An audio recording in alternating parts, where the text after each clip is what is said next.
Favourite recipe MDH का जीरा SIP jaljeera मसाला। SIP SIP जीरा सिप MDH का जलजीरा और जीरा सिप MDH का जलजीरा जीरा सिप। अब बात करते हैं उनकी जो इस वक्त अमेरिका चले गए हैं और अमेरिका में जाके कबाड़ वाले ट्रक की सिमिलैरिटी दे रहे हैं अपने मुल्क को लेकर और ट्रोल हो रहे हैं। पाकिस्तान की बात, ऑपरेशन सिंदूर में बुरी तरह से हारे फील्ड मार्शल असीम मुनीर अब डिरेल्ड मार्शल हो गए और इसी का एक उदाहरण उन्होंने अमेरिका में जाकर दिया। लेकिन पहले आप टीवी स्क्रीन पर दो प्रतीकात्मक सिंबॉलिक तस्वीरें देखिए। भारत एक चमचमाती कार की तरह है जो विकास के हाईवे पर 120 की स्पीड से फर्राटा भर रही है। भारत की तरक्की का बखान पूरी दुनिया में हो रहा है। बेसिकली मर्सिडीज कार और फरारी की स्पीड, पता नहीं क्या क्या संज्ञा दी गई थी, मैं आपको आगे बताऊंगा। दूसरी ओर कबाड़ से भरा पुराने जमाने का खटारा ट्रक। ये आपको यहां पर हमारा जो कूड़ा वाला एक NCR में एक है टीला, वहां पर कई दिखेंगे। उस ट्रक पर पड़ोसी देश पाकिस्तान का झंडा लगा है। विकास के हाईवे पर के किनारे खड़ा ये खटारा ट्रक पंक्चर होकर धूल खा रहा है। कबाड़ पाकिस्तान पूरी दुनिया में बदनाम हो रहा है। वैसे हम नहीं बल्कि खुद डिरेल्ड मार्शल असीम मुनीर ने अमेरिका पहुंचकर माना है भारत एक मर्सिडीज कार है और पाकिस्तान कबाड़ से भरा एक डंपिंग ट्रक है। मतलब सोच कर देखिए कि पाकिस्तान के अवाम को कैसा जनरल मिला है जो विदेशी धरती पर अपने ही मुल्क की भारी बेइज्जती कर रहा है। मजे की बात यह है कि मुनीर ये सच्चाई भी सीना चौड़ा करके कबूल कर रहे हैं। आप इसे मुनीर के मूर्खता की पराकाष्ठा कह सकते हैं। असीम मुनीर 2 महीने में दूसरी बार अमेरिका पहुंचे। यहां वो अमेरिकी सेंट्रल कमांड के कमांडर जनरल कुरिल्ला के रिटायरमेंट समारोह में शामिल हुए। फ्लोरिडा में कार्यक्रम के बाद अमेरिका की कुछ राजनीतिक हस्तियों से भी मिले। मुनीर ने फ्लोरिडा के टेम्पा शहर में पाकिस्तानी प्रवासियों से खास ब्लैक टाई डिनर में मुलाकात की। ब्लैक टाई डिनर एक औपचारिक सोशल पार्टी होती है। इसमें मेजबान मेहमानों से अपेक्षा की जाती है कि वो सभी guest black tie dress code का पालन करें। इसीलिए वर्दी में रहने वाले मुनीर भी ब्लैक टाई में नजर आए और इस कार्यक्रम को संबोधित करते हुए मुनीर ने परमाणु हमले की धमकी दे दी और इसी भारत से तुलना करने के चक्कर में अपने देश को कबाड़ ट्रक कह डाला। मुनीर की 3 बातों पर जरा ध्यान देना जरूरी है। पहली बात, हम सिंधु नदी पर भारत के बांध बनने का इंतजार करेंगे। जब भारत ऐसा करेगा तो हम उस बांध को 10 मिसाइलों से तबाह कर देंगे।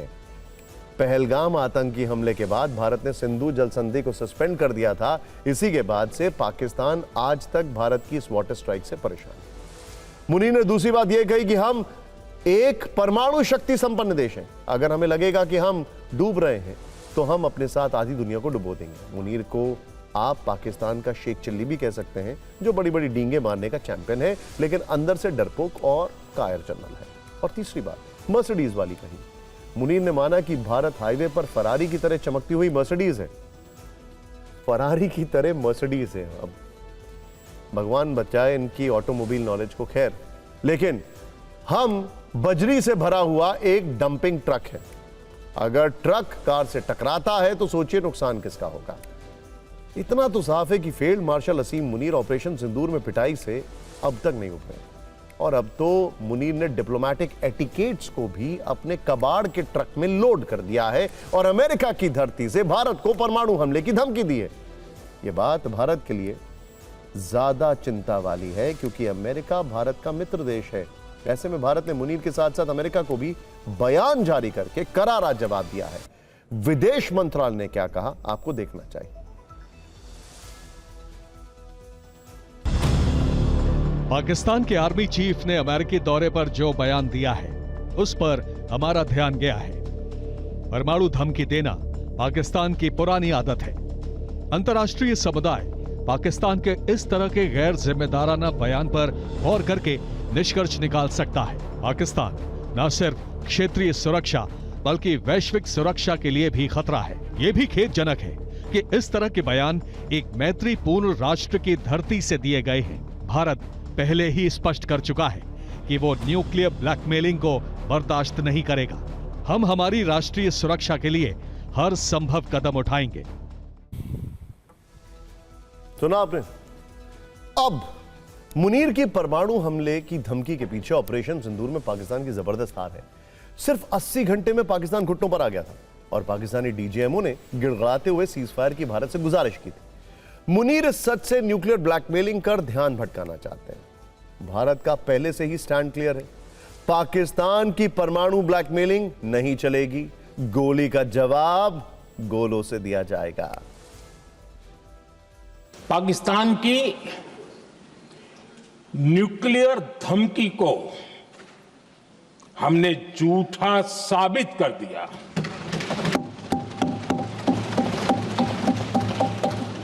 भारत ने सिद्ध कर दिया कि न्यूक्लियर ब्लैकमेलिंग अब नहीं चलेगा और न ही ये न्यूक्लियर ब्लैकमेलिंग के सामने भारत झुकेगा। वैसे मुनीर ने बोला तो सच है कि पाकिस्तान एक कबाड़ का डंपिंग ट्रक है और भारत एक चमचमाती मर्सिडीज कार।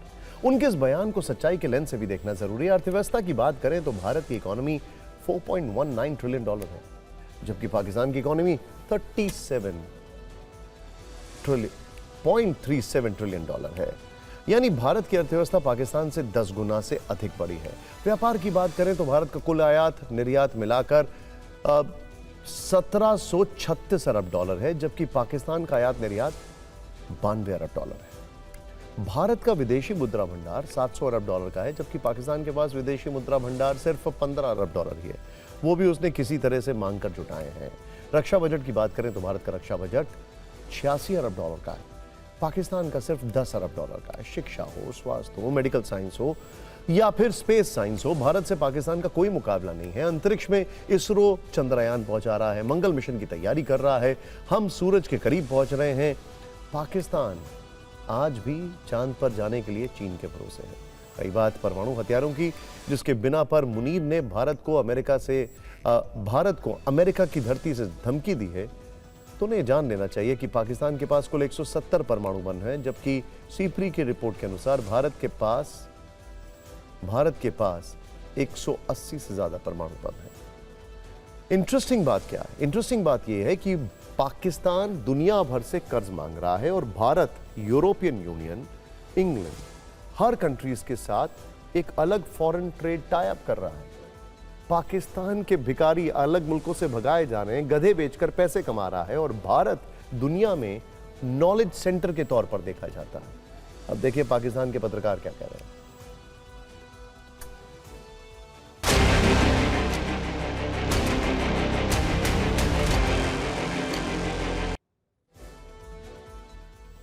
मुनीर की परमाणु धमकी पर भारत सरकार के साथ साथ दूसरे दलों के नेताओं ने भी एक सुर में कहा है कि भारत पाकिस्तान की परमाणु ब्लैकमेलिंग के आगे नहीं झुकेगा।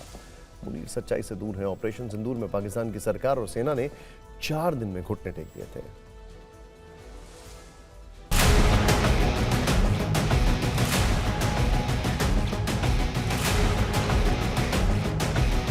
किसी भी देश का आर्मी चीफ बाहर जाके बयान देता है, ये बड़ा बेबुनियाद है। ये पाकिस्तान की गणतंत्र की एक तरह से अराजकता को दर्शाता है कि न तो वहाँ के प्रेसिडेंट बोल रहे हैं, न प्राइम मिनिस्टर बोल रहे हैं, वहाँ का पाकिस्तान चीफ जाके बार बार बात कर रहा है। इससे एक ही चीज़ सिद्ध होती है कि पाकिस्तान के जो आतंकवादी हैं और उसके जो आर्मी चीफ है उसमें मिली भगत है।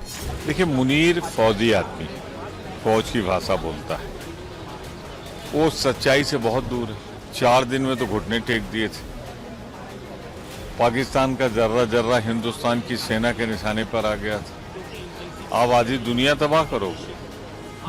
हमें अपने भारत के जवानों पर, रणबांकुरों पर, सेना पर गर्व है।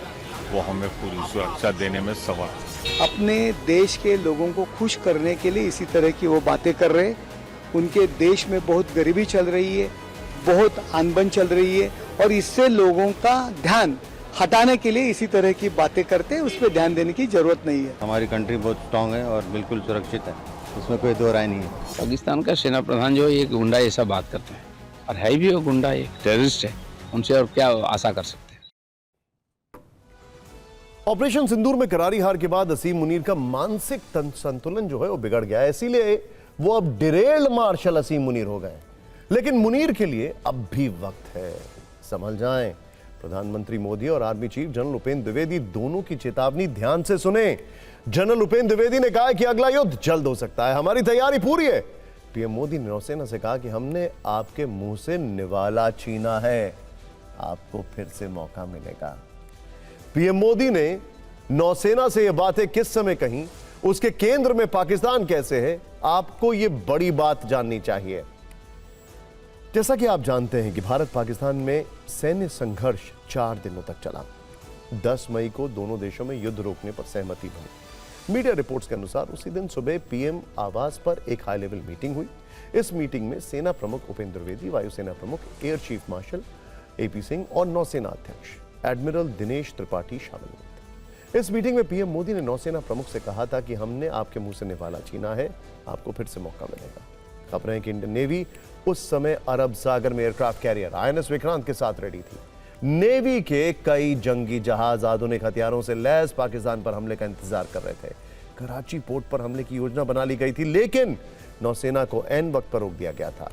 अब पता चला है कि पीएम मोदी ने खुद नेवी को आगे मौका मिलने की बात कही थी। मुनीर को समझना चाहिए कि नेवी को मौका मिला तो कराची का क्या हश्र होगा। आप जरा गूगल करिए, इंडियन नेवी चीफ ने उस वक्त क्या कहा था अपनी प्रेस कॉन्फ्रेंस में।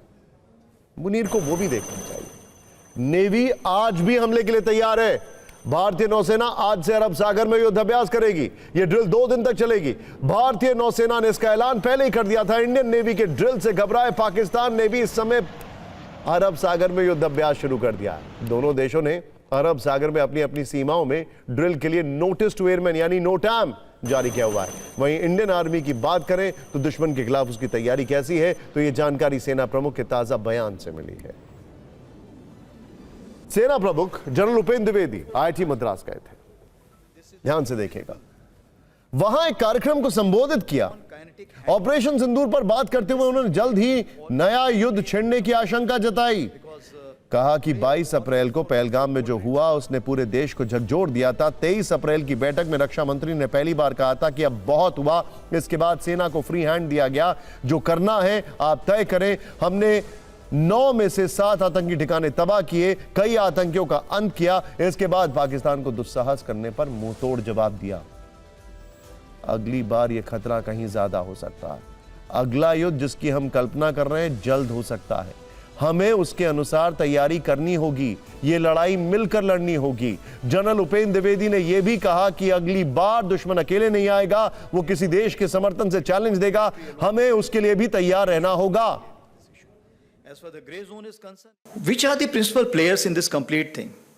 The terrorist groups, Hamas, LET, now TRF, now some more names which are coming up.